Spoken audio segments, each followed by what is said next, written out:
Hi everybody, welcome to the Money Man Towers, and again I got Mark Keohane. Mark, thanks for coming in and chatting to me. Thanks, Kev. I get a lot of questions that, that are out in the public right now, not least by Michael Cheika, who seems to be more confused by Rassie's selections than anybody else.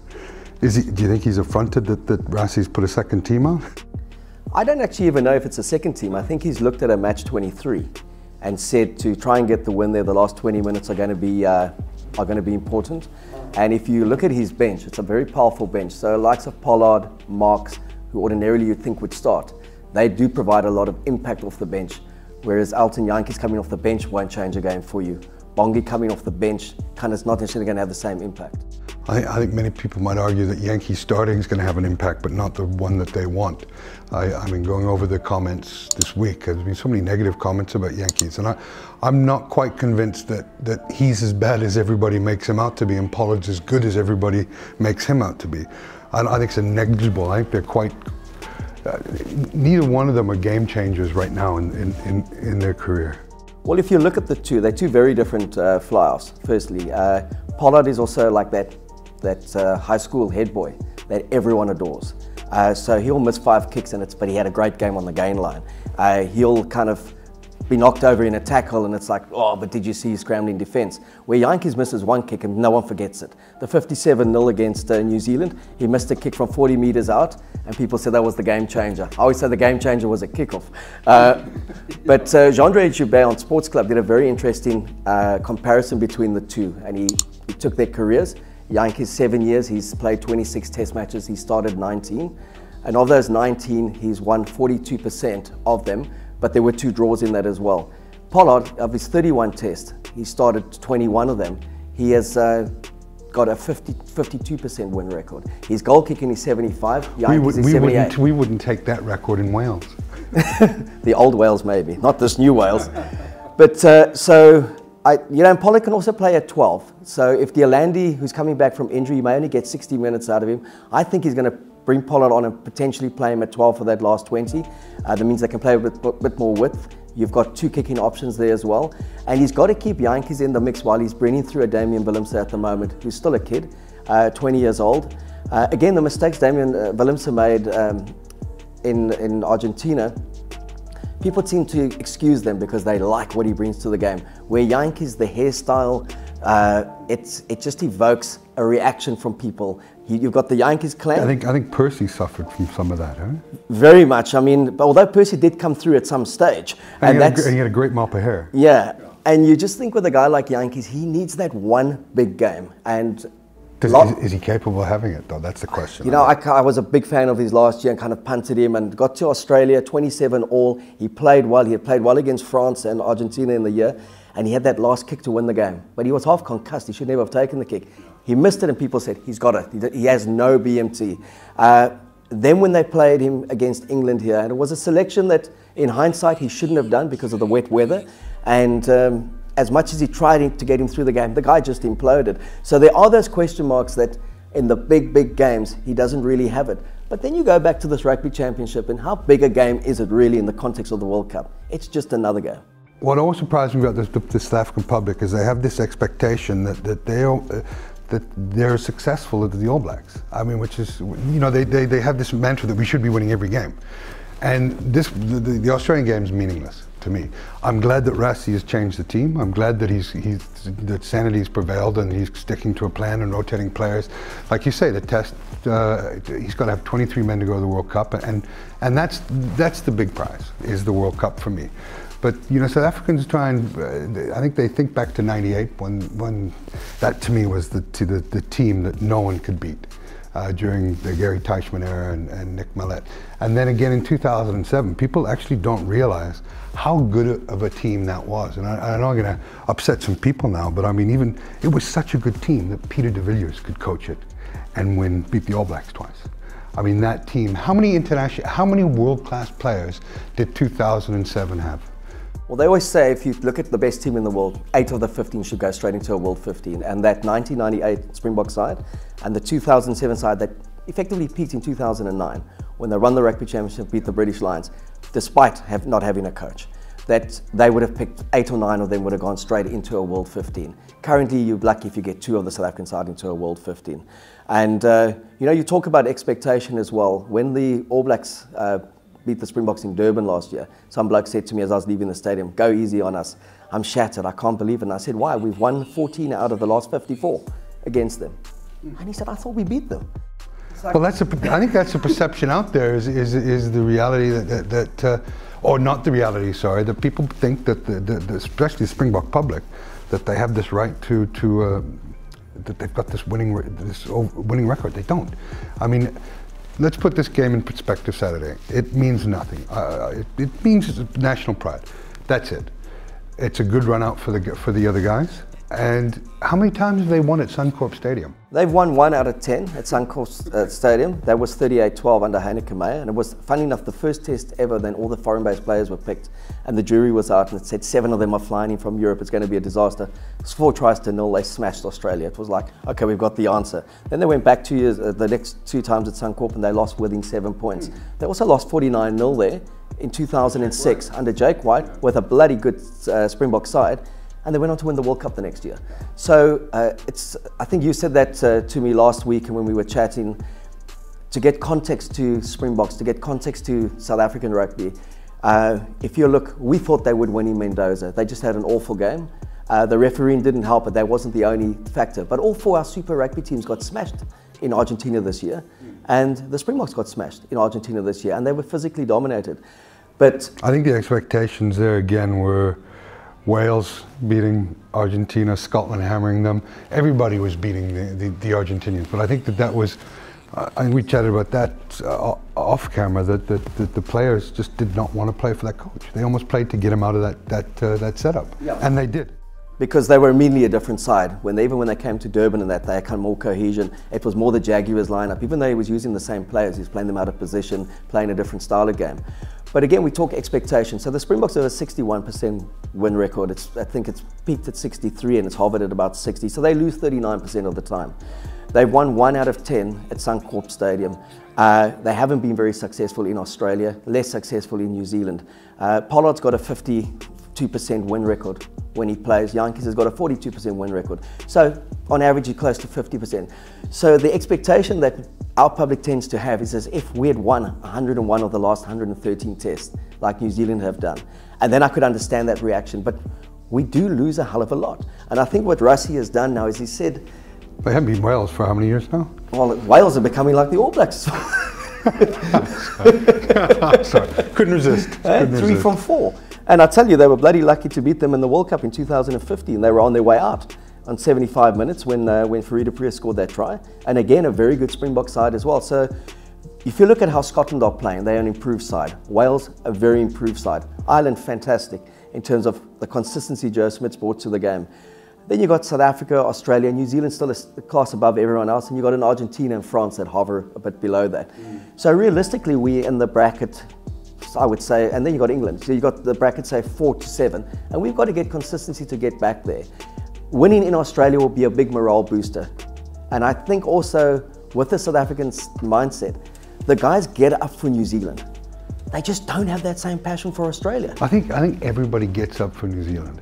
To me, the game that I'm most concerned about and want to watch is the All Blacks at Loftus. That's the game for me, for a measuring stick of where we are.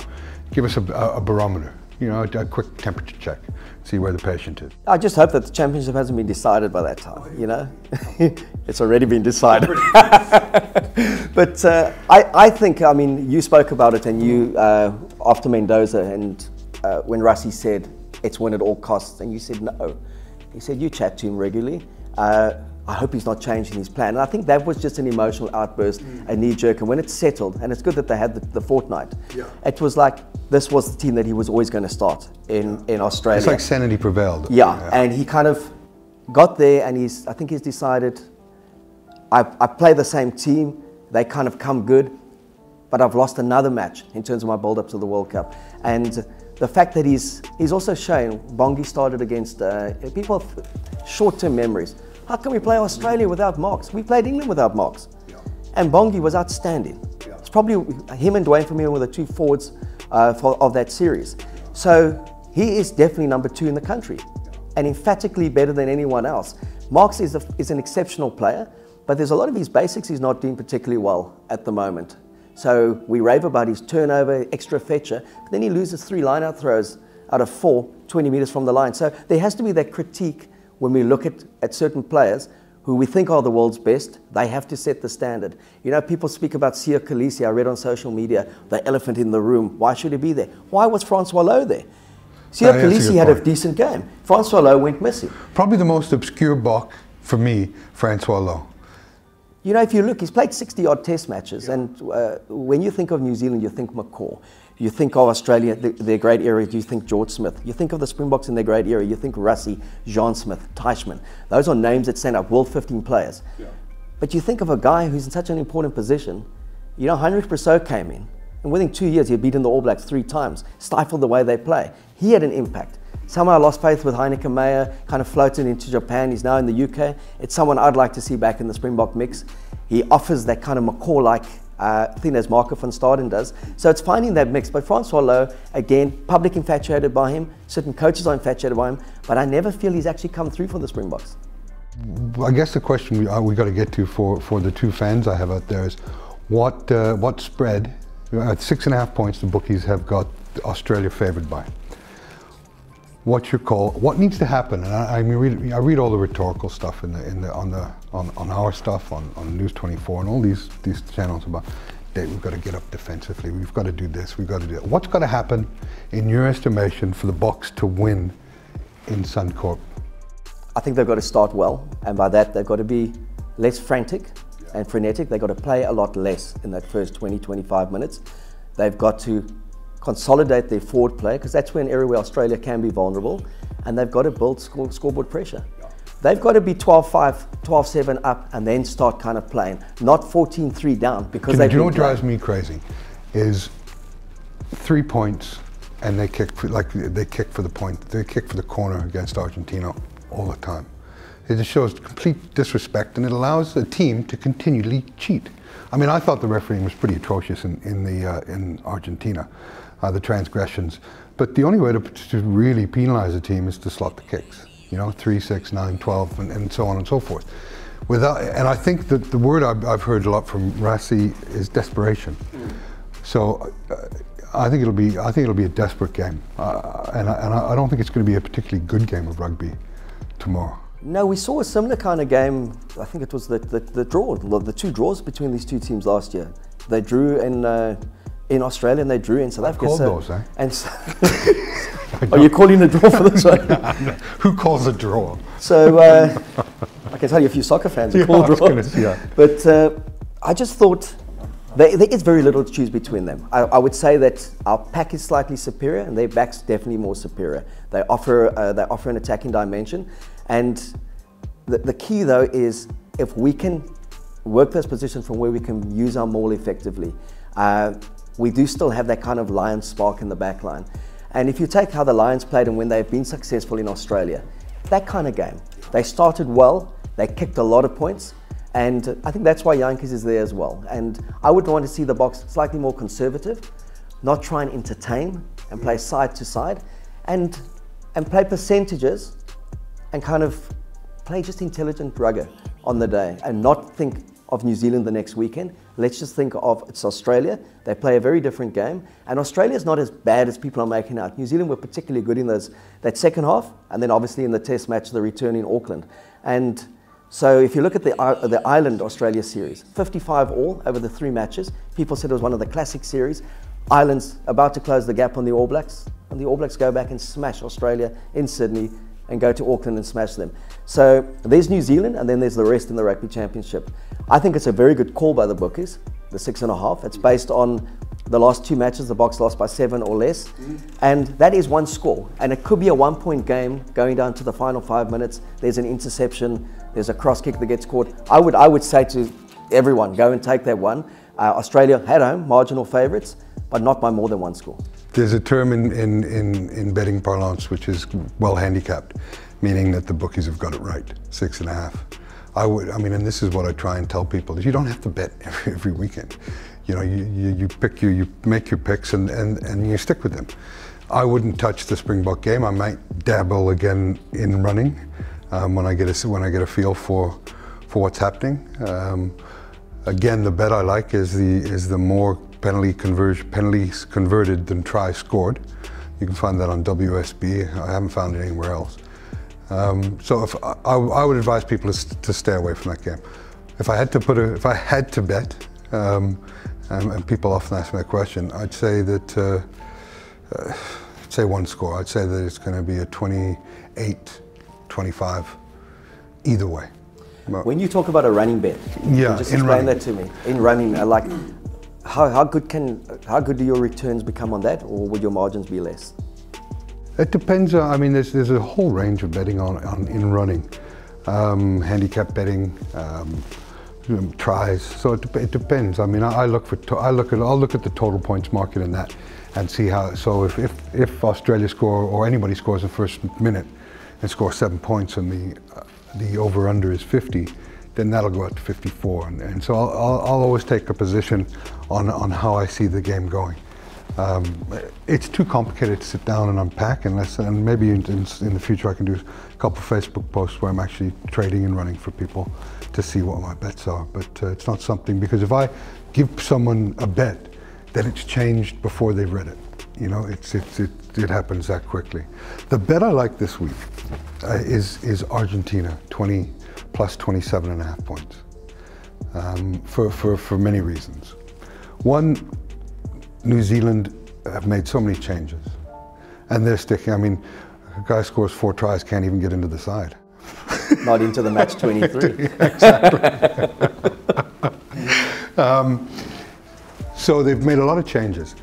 I like the fact that New Zealand have only twice in the last 11 games ever beaten the Argentina by 28 or more points. That's, you know, it's 85% of the time they don't do it.